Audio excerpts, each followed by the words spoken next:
Okay. Good afternoon, everyone. Oh, who is online?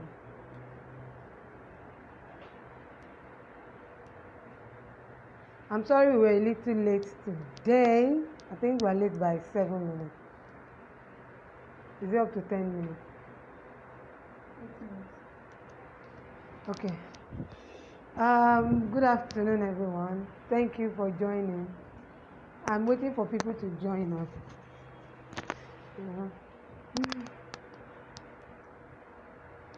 Today we'll be dealing with IELTS stroke TOEFL writing, and before we jump into IELTS stroke TOEFL writing, I want to talk about TOEFL reading. We didn't do that yesterday. We did not adequately talk about TOEFL reading yesterday. Okay, so for TOEFL reading, it's almost close to the IELTS reading. However, you're going to get 40 to 56 questions for your TOEFL, and your TOEFL reading is more academics. Remember, I said in the first class, in the first frequently asked questions session, that usually we have TOEFL for only academic students. So I'm trying to wait for people to join us. Thank you, Juliet. Oh, thank you for joining. Thank you for joining, Juliet. Okay, so we're waiting for others. So do not forget that the TOEFL reading is basically academics. So you can only sit your TOEFL when you are willing to write an academic exam. So should you want to travel out of the country on academic purposes, there's a possibility. Thank you, Bash, for coming in. There's a possibility that you will be told to do what? To sit the TOEFL exam. So the TOEFL reading exam is basically an academic reading exam. So you're going to be reading from about 4 to 6 long passages. 4 to 6 long passages. So have that in mind. We're going to be doing more.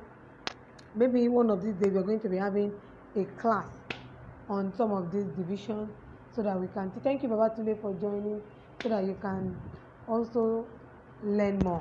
I hope you can hear me. I hope everybody can hear me. Everybody who has tuned in, thank you for joining us at THC Study Center again. Today on writing. Okay, yesterday we started with reading. Today we'll be working on writing.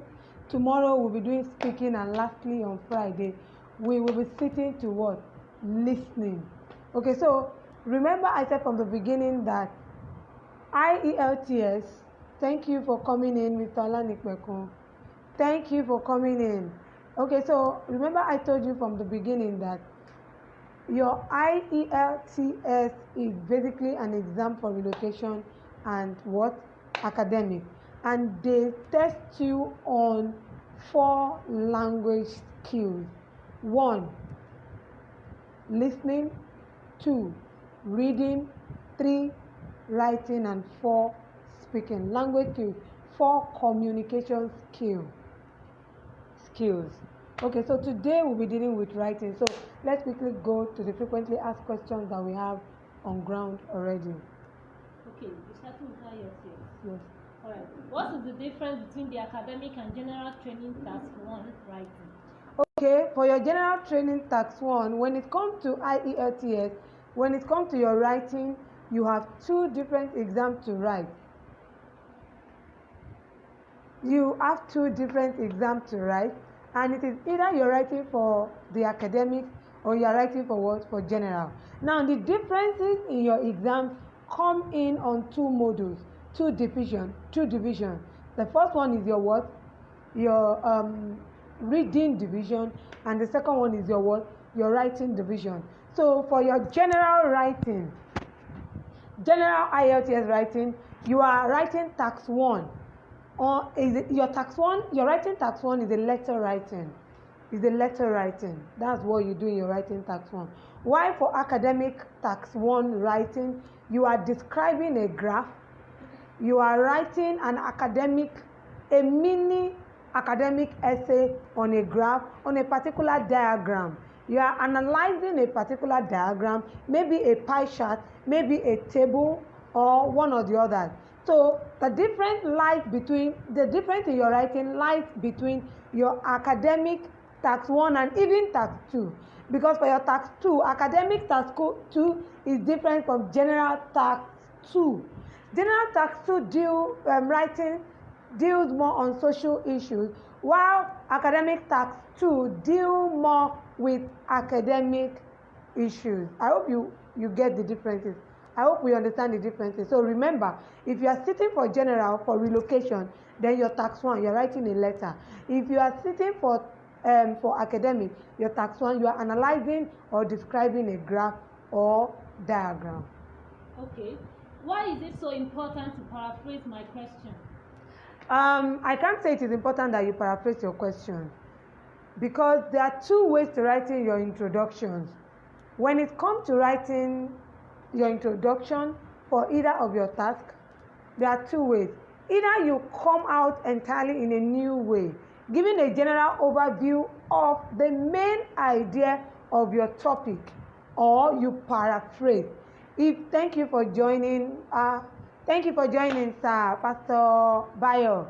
Okay, it's either you entirely change the idea of your topic.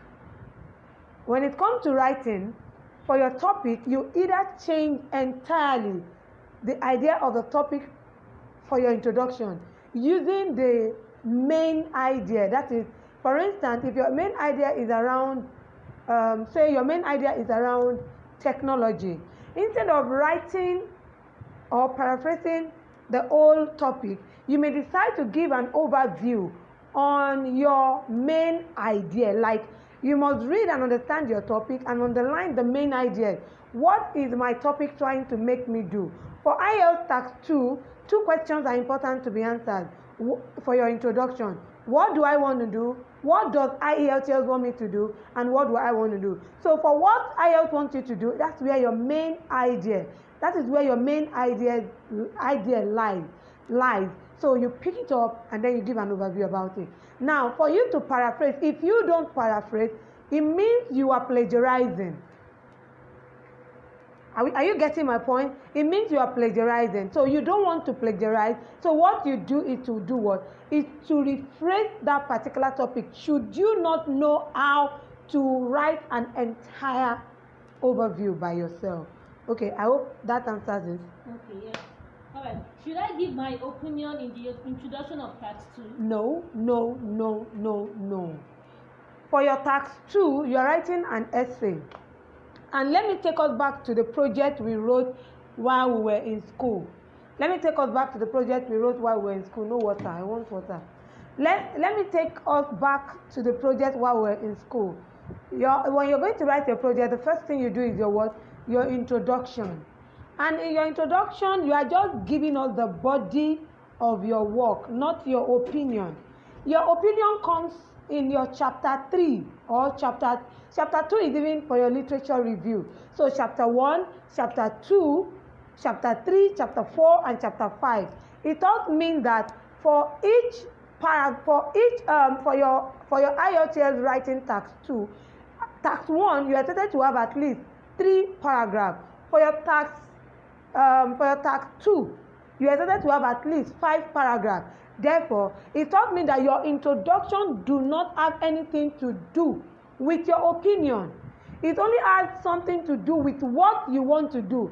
If you want to disagree or not, you want to mention it in your introduction that you'll be agreeing or disagreeing, so that the purpose of your essay tax 2 is well understood. Okay. Do I need to write a conclusion in tax 1? Now, your tax 1 is dependent. Your tax 1 depends. For people who will be sitting academic, it's important to write an introduction. Of course, every essay needs an introduction. It's just that for tax 2, your conclusion is more defined.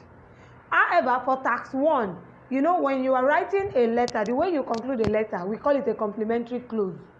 So you may not need for your tax 1 for you to now say, in conclusion, Do you get what I'm trying to say? You may not want to say in conclusion, but then your letter needs to be well organized and well written. And its kind of conclusion must also be written. Whereas for tax 2, you must specify that you are concluding.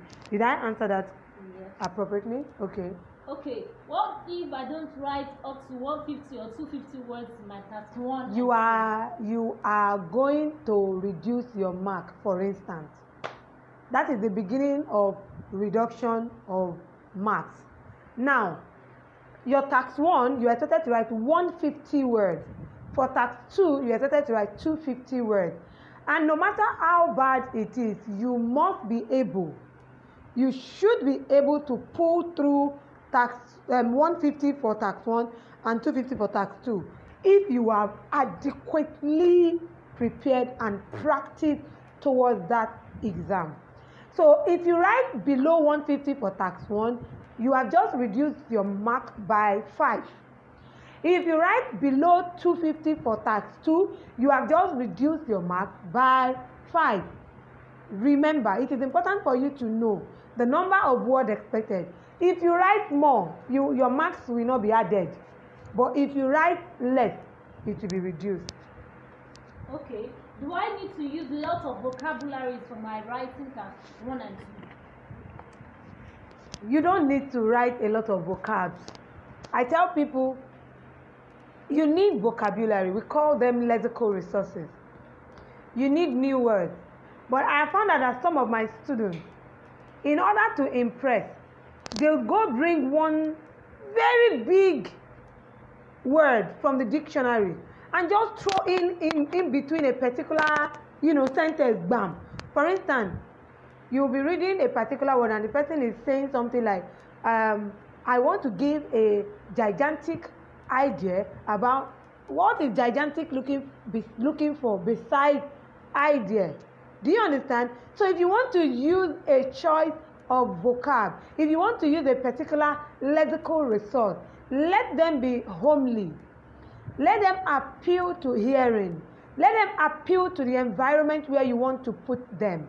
However, your vocabs, your use of language, more than any elementary, will be marked. Therefore, be sure to infuse a good number of vocab. Infuse a good number in right proportion. Use appropriately. I tell my students that there are appropriate answers and there are correct answers. What do we mean by appropriate answers? For married couples, let me take for instance, you're married to your wife and you can go to ShopRite with your wife, you can kiss her, you can hold her, you can display. However, if you as a person is doing a kind of PDA, at ShopRite, it's correct but inappropriate. Do you understand? So there might be a correct word to use. More than just a correct word, use an appropriate word. Okay. How much is writing task 1 worth? You're writing tax 1. How much it is worth? What do you mean by how much is it worth? Like how much mark is? They are the same thing. They are about no differences in those things. Yes, truth remains that your tax 2 carries better and higher marks. Okay? But then you do not want to suffice the mark that you need for tax 1 in tax 2. So they are almost gauged at average. 799 put together divided. Albeit, let's talk about the timing than the mark. The timing is that of 20 minutes for tax 1 and 40 minutes for tax 2. Do not be so conscious about the marks. Be more conscious about writing adequately, accurately, and on and in time. And in time. Ooh. Sorry, my phone decided to fall off. I am coming. I'm trying to. Sorry. Okay. Oh, right. Aha. Sorry, I hope you are still with us. If you have any question, please, you can drop those questions so that we can we can also give an answer to them. Okay? All right. All right. Can I give 2 ideas in the same paragraph for my task 2? For your task 2, giving 2 ideas in the same paragraph. Here is what I tell my students. Can you eat momo, shaki, fish at the same time? No, not maybe eating them one after the other. I mean, you put the momo in your mouth, and then the next moment you are putting the fish, and then you want to chew everything together. It is not possible. You're going to have what they call indigestion, if that's the case. So it is more appropriate to divide your ideas into paragraphs, and that is why you have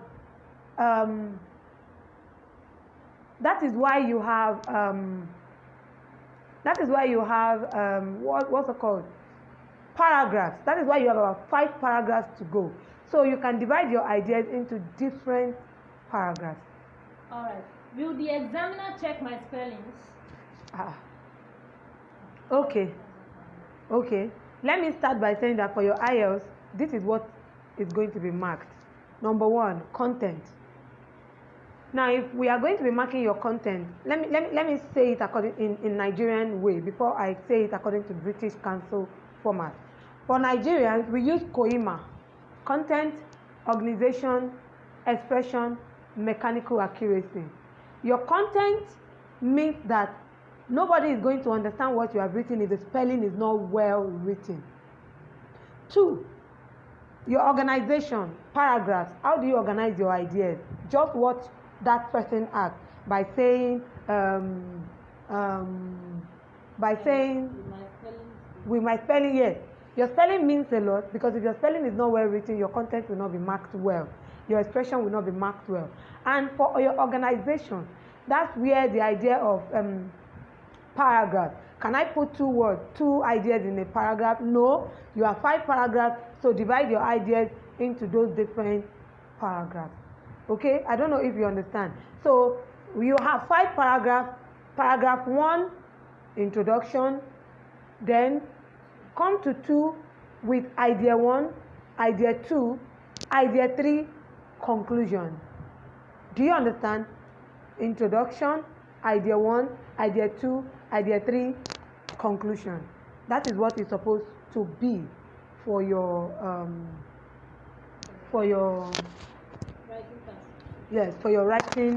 writing task 2. Please don't make that error. Also, let me talk about your letter writing. There are about 3 different types of letter writing that you might be told to write for general. You might be told to write an informal letter. You might be told to write a formal letter. You might be told to write a semi-formal letter. And all of these letters have their processes.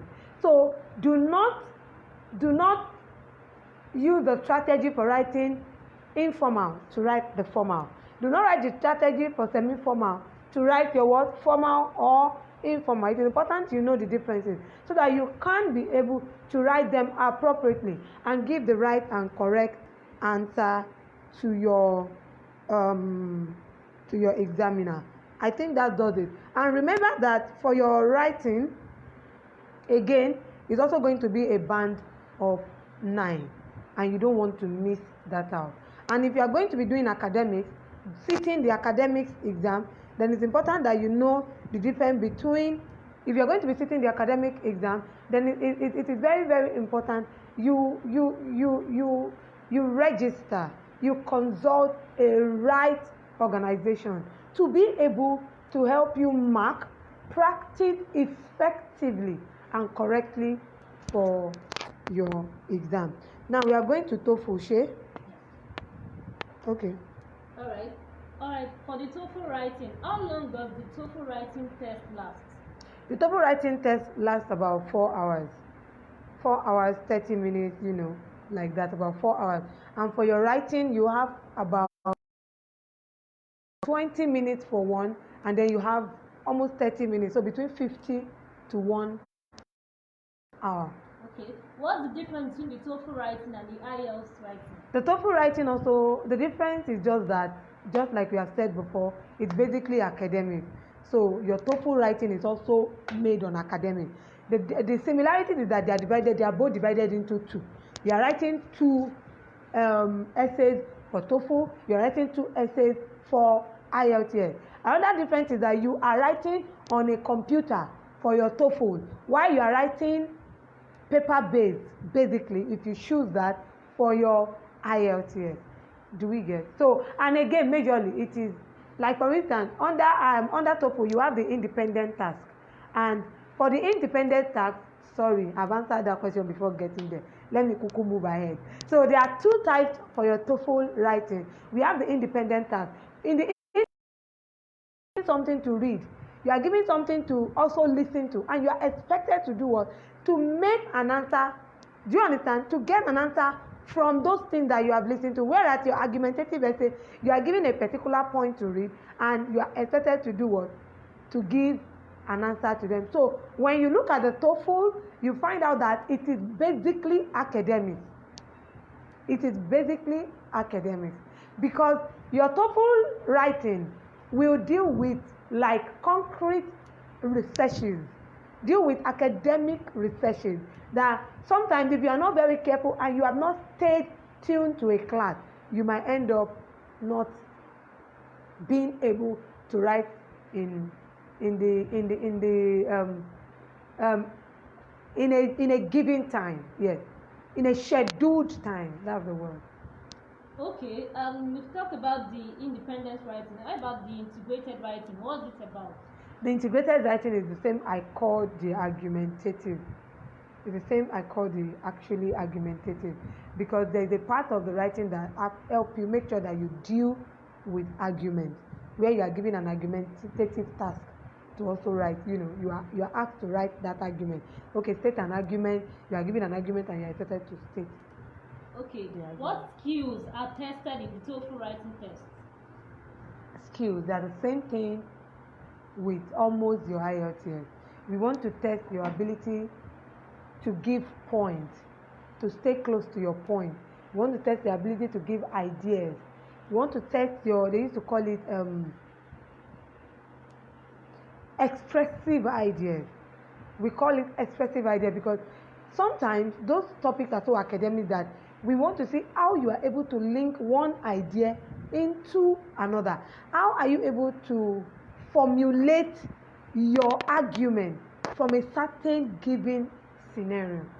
You understand? So I think those are most of the skills. Okay.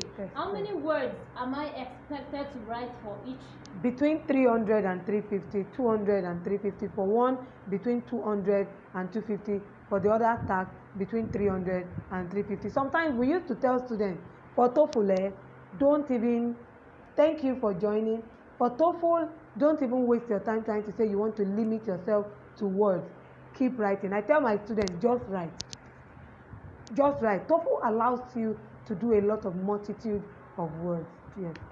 Okay. How can I improve my TOEFL writing skills?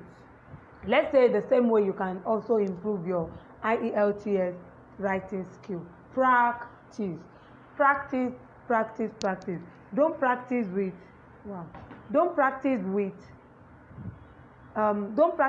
by yourself on don't just practice by saying I'm writing it, I'm trying to see who is going to mark, who is going to score you, who is going to help you to see your errors, spelling errors, grammatical errors, your punctuation error, your capitalization errors. Get somebody that will help you to see those things. Yeah. Okay, lastly, is 90 a good score for my TOEFL? It dependent.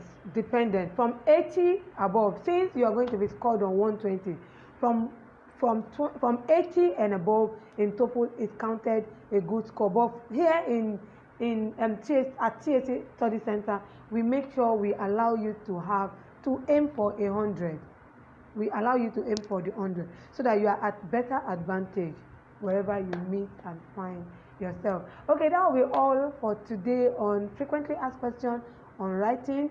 It's still us at THC Study Center. You can reach us on any of our hotlines: 08037950853, 08117924 THC Academy 123@gmail.com or THC Study center@gmail.com. We are located at Ibadan, Elewure, roundabout. That's where we are. And you can also join our now online classes going on in case you need an in-depth understanding of anything that we have been doing. Call, ask your questions. We're going to answer you. Thank you for joining us again. It's been a wonderful time with you. We came in late. So we came in late by about 7 minutes, I think. So we'll be rounding up at this moment. And I'm very, very glad that you came on. Thank you. Love you. Mwah.